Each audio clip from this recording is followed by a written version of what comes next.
ओम शांति। 8 अक्टूबर 2022 अभी पढ़ेंगे प्यारे शिव बाबा की मुरली। मीठे बच्चे, तुम्हारी पढ़ाई बुद्धि की है। बुद्धि को शुद्ध करने के लिए प्रवृत्ति में बहुत युक्ति से चलना है। खान पान की परहेज रखनी है। प्रश्न, ईश्वर की कारोबार बड़ी वंडरफुल और गुप्त है, कैसे?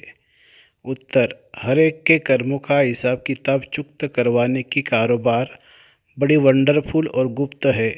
कोई कितना भी अपने पाप कर्म छिपाने की कोशिश करे, लेकिन छिप नहीं सकता। सज़ा जरूर भोगनी पड़ेगी। हर एक का खाता ऊपर में रहता है।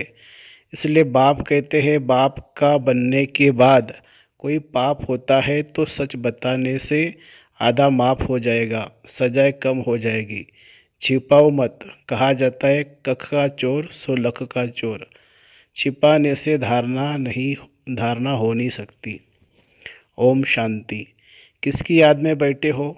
बच्चे समझते माता पिता बाप दादा अभी आएंगे, आकर हम बच्चों को अपना वर्षा देंगे। बाबा से हम फिर से 5000 वर्ष पहले मुआफिक स्वर्ग का वर्षा ले रहे हैं। यह तो हर एक के दिल में होगा ना। अब इस नरक रूपी भंभोर को आग लगने वाली है। तुम्हारा इस दुनिया वालों से कोई भी ताल्लुक नहीं है। तुम्हारे लिए ज्ञान भी गुप्त है तो वर्षा भी गुप्त है। लौकिक बाप का वर्षा तो प्रत्यक्ष होता है। बाप की यह जायदाद है। आंखों से देखते हैं, बाप को भी देखते हैं और वर्षे को भी देखते हैं। अब हमारी आत्मा भी गुप्त है। इन आंखों से न आत्मा को न परमात्मा को देख सकते हैं। लौकिक संबंध में अपने को शरीर समझ, इनको शरीर को भी इन आंखों से देखते हैं और शरीर देने वाले बाप को भी देखते हैं। टीचर गुरु को भी देखते हैं। यहाँ तो यह बाप टीचर गुरु सब है गुप्त। बच्चे जानते हैं हम आत्माओं का अब ज्ञान का तीसरा नेत्र मिला है। आगे तीसरा नेत्र नहीं था, आत्मा सोई पड़ी थी। अब आत्मा को जगाते हैं तो आत्मा भी गुप्त है। जैसे आत्मा आकर शरीर में प्रवेश करती है, वैसे शिव बाबा भी शरीर में आकर के हमको फिर स्वर्ग का मालिक बना रहे हैं। बुद्धि भी कहती है हम अनेक बार बाप से वर्षा लिया है, आधा कल्प के लिए, फिर आधा कल्प गवा देते हैं। अब फिर से हम श्रीमत पर अपनी राजधानी स्थापन कर रहे हैं। श्रीमत देने वाला भी गुप्त है। तुम्हारी आत्मा जानती है कि हम परमपिता परमात्मा से गुप्त रूप से सुन रहे हैं। आत्माभिमानी जरूर बनना है। पहले आत्मा है, पीछे शरीर है। आत्मा अविनाशी है, बाप भी अविनाशी है। बाप जो शरीर लेता है वह विनाशी है। इस शरीर में आकर बच्चे बच्चे कहते हैं और स्मृति दिलाते हैं कि मैं आया हूँ तुमको दैवी सत्युगी स्वराज्य के लिए पुरुषार्थ कराने। पुरुषार्थ भी पूरा करना है। सत्युग में सिर्फ तुम्हारा ही राज्य होगा। तुम राज्य करते थे, फिर पुनर्जन्म तो लेना होता है। जो श्री कृष्ण की वंशावली अथवा देवी कुल के थे वही फिर रहेंगे। दूसरा फिर कोई नहीं होगा। चंद्रवंशी कुल भी नहीं होगा। यह तो बहुत सहज बातें हैं समझने की। बरोबर सतयुग में कोई धर्म नहीं था, अभी तो ढेर धर्म है। आपस में लड़ते झगड़ते रहते हैं, अनेक तालियां बजती रहती है। सतयुग में धर्म ही एक है तो ताली बजती नहीं है। तो तुम बच्चे गुप्त ही अपना राज्य स्थापन कर रहे हो। हर एक कहेंगे हम अपने राज्य में उच्च पद पाने का पुरुषार्थ कर रहे हैं, तो इतनी बहादुरी भी चाहिए। तुम्हारा नाम ही है शिव शक्तियाँ। शेर पर सवारी कोई होती नहीं है, ये महिमा दिखाई है, इसलिए शक्ति को शेर पर बिठाते हैं। तुम कोई शेर पर तो नहीं बैठते हो, तुम तो माया पर जीत पाने वाले हो। यह पहलवानी दिखाते हो, इसलिए तुम्हारा नाम शिव शक्ति सेना रखा है। यूँ तो गोप भी है, परंतु मेजॉरिटी माताओं की है। अपवित्र प्रवृत्ति मार्ग से पवित्र प्रवृत्ति मार्ग में तुम ले आते हो। तुम जानते हो सतयुगी विष्णुपुरी में हम बहुत सुखी थे। पवित्रता, सुख, शांति सब कुछ था। यहाँ तो कितना दुख है। घर में बच्चे कपूत होते हैं तो कितना तंग करते हैं। वहाँ तो सदैव हर्षित रहते हैं। तुम जानते हो बेहद का बाप फिर से बेहद का सुख देने आया है। बाप कहते भर ग्रस्त व्यवहार में रहो, सिर्फ बुद्धि में यह धारणा करो यह पढ़ाई बुद्धि की है। घर में रहते श्रीमत पर चलो। खान पान से भी असर लग जाता है, इसलिए युक्ति से चलना है। हर एक का कर्म बंधन अपना है। कोई बांधेली है, कोई बंधन मुक्त है, कोई तो चतुराई से भू भू कर छुट्टी ले लेती है। युक्तियाँ तो बहुत समझाई है। बोलो बाप का फरमान है पवित्र बनो। मैं तुम्हें भक्ति का फल देने आया हूँ, तो जरूर भगवान की मत पर चलना पड़े, तब ही बिगड़ सजा खाए हम मुक्ति जीवन मुक्ति को पाएंगे। जन्म जन्मांतर का बोझा सिर पर है। जैसे बाप एक सेकंड में मुक्ति जीवन मुक्ति देते हैं, वैसे सजाएं भी एक सेकंड में मिल जाती है, परंतु भोगना बहुत होती है। जैसे काशी कलवड़ खाते हैं तो वह थोड़े समय में बहुत सजाएं खाते हैं, परंतु हिसाब किताब चुक्त हो जाता है। तुमको तो बिगड़ सजा खाए हिसाब किताब चुक्त करना है, इसलिए ऐसा पुरुषार्थ करना चाहिए जो सजा न खानी पड़े। बाबा को याद करना अच्छा है, विनाश भी सामने खड़ा है। विनाश काले पांडवों की प्रीत बुद्धि, बाप ने सन्मुख आकर प्रीत रखवाई है। बाकी औरों से प्रीत रख क्या करेंगे, वह सब खलाश हो जाने हैं। एक बाप को याद करने का हड्डी पुरुषार्थ करना है। बाहर से करके मित्र संबंधियों से खुश खैरायत पूछी जाती है, परंतु दिल एक बाप से जिस्मानी आशिक माशूक घर में रहते एक दो को याद करते हैं। तुम आशिक बने हो शिव बाबा के, वह तुम्हारे सन्मुख है, वह तुमको याद करते हैं, तुम उनको याद करो। शिव बाबा इस शरीर में आकर आत्माओं की सगाई स्वयं से कराते हैं। इसको कहा जाता है आत्माओं का परमपिता परमात्मा के साथ कल्याणकारी मेला। तुम ज्ञान गंगाएं हो, ज्ञान सागर बाप एक है। बाप को याद करने से विकर्म विनाश होंगे। बाप और कोई तकलीफ नहीं देते हैं, सिर्फ पवित्र रहना है। काम महाशत्रु है, इन पर जीत पाने से तुम श्री कृष्णपुरी के मालिक बनेंगे। बाप का फरमान है पवित्र बनो, तो 21 जन्म की राजाई पाएंगे। पतित बनने से तो बर्तन मांझ कर रहना अच्छा है, परंतु देह अभिमान न टूटने के कारण वर्षे को भी गवा देते हैं। देखो बाप कितना बड़ा है। पतित दुनिया पतित शरीर में आया है। शिव बाबा को सोमनाथ के मंदिर में पूज रहे हैं, वही बाबा इस समय देखो कितना साधारण बैठे हैं। अब परमात्मा खुद शिक्षा दे रहे हैं। इस पर भी नहीं चलते तो पद को लकीर लगा देंगे। बाप कहते हैं हे बच्चे पवित्र बनो। अब ये सब भ्रष्टाचारी है। श्रेष्ठाचारी उनको कहा जाता है जो पवित्र रहते हैं। गवर्नमेंट ने सन्यासियों का झुंड बनाया है कि तुम सबको श्रेष्ठाचारी बनाओ, परंतु श्रेष्ठाचारी तो होते ही है सतयुग में।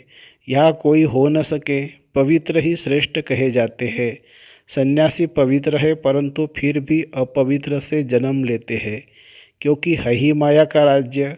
कोई योग बल से जन्म तो लेते नहीं है। बाप बच्चों को समझाते दिल हमेशा साफ रहनी चाहिए। जरा भी अहंकार न रहे। बिल्कुल गरीब बन जाना अच्छा है। बाप है गरीब निवाज, वहाँ गरीबी वहाँ। गरीबों को साहूकार बनाना है। बाप कहते भारत को गरीब से साहूकार बनाता हूँ। भारतवासी बनेंगे और बनेंगे वह जो श्रीमत पर चलेंगे, वही स्वर्ग के मालिक बन सकेंगे। बाप सहज राजयोग सिखलाते ही है श्री कृष्णपुरी अथवा स्वर्ग का मालिक बनने के लिए। बाप का फरमान है पवित्र बनो, और कोई मनुष्य को हम गुरु नहीं मानते। जास्ती खिटपीट होती है पवित्रता पर। किसको मार मिलेगी घर से निकाल देंगे तो वह क्या करेगी। बाप उनको शरण दे देते हैं, परंतु ऐसे भी नहीं कि बाबा पास आकर फिर संबंधी याद पड़े और नुकसान करते रहे, फिर दोनों जहानों से निकल जाते हैं। ज्ञान की धारणा नहीं करते तो सुधरते नहीं हैं, पुरानी ही चाल चलते रहते हैं। यहाँ तो कोई भी पाप नहीं करना है, यहाँ तो कोई भी पाप नहीं करना चाहिए। तुमको तो पुण्य आत्मा बनना है। श्रीमत के आधार पर अपने आप से पूछो, यह पाप है व पुण्य है। बाबा समझाते हैं जो भी पाप किए हैं वह बाप को सुनाने से आधा पाप मिट जाएगा। बहुत बच्चे बताते हैं हमने यह किया है, यह गुनाह है, फलाने से पतित बने हैं। बाप तो जानते हैं ना कितने विकर्म किए हैं, समझाते हैं अभी कोई पाप नहीं करो, नहीं तो सजा एकदम सौगुनी हो जाएगी। फिर धर्मराजपुरी में साक्षात्कार कराएंगे। तुम ऐसे ऐसे पाप करके छिपाते थे। छिप तो नहीं सकता, भल नहीं देखते हैं। वह बाप तो अच्छी रीति जानते हैं ना, धर्मराज के पास सारा खाता रहता है। ईश्वरीय कारोबार बड़ी वंडरफुल है और गुप्त है। कहते हैं ना, जरूर पाप किया है तब दूसरे जन्म में छींची घर में जन्म लिया है, तो जरूर जमा होता है ना, ऊपर में खाता तो है ना। अभी वो खाता यहाँ है, इसीलिए बाप समझाते रहते हैं कि अब कोई पाप नहीं करना है। कक का चोर सो लक का चोर कहा जाता है। समझाना चाहिए कि हम बहुत बड़ा पाप करते हैं, फिर पद भ्रष्ट हो जाएंगे। धारणा नहीं होती तो ईश्वरीय सर्विस कर नहीं सकते। औरों का भी कल्याण करना है।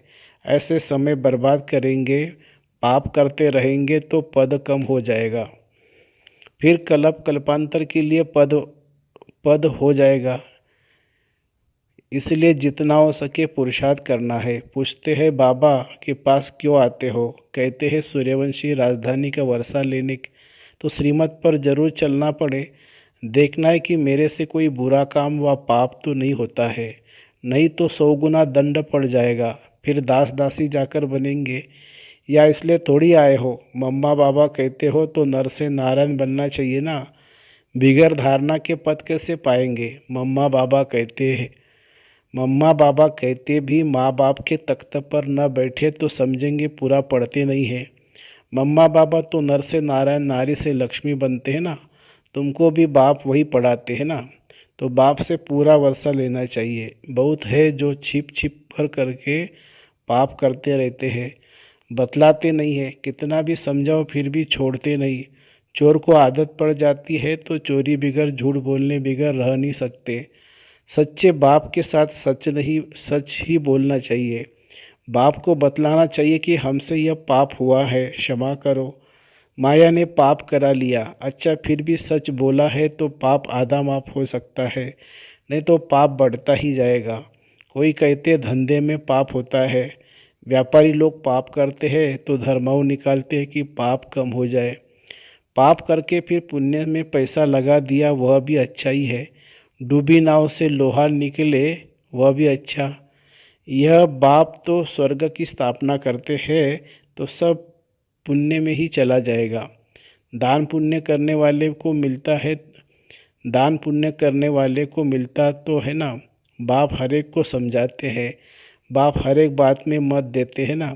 तो बच्चों को कभी ऐसा काम नहीं करना चाहिए, परंतु माया छोड़ती नहीं है।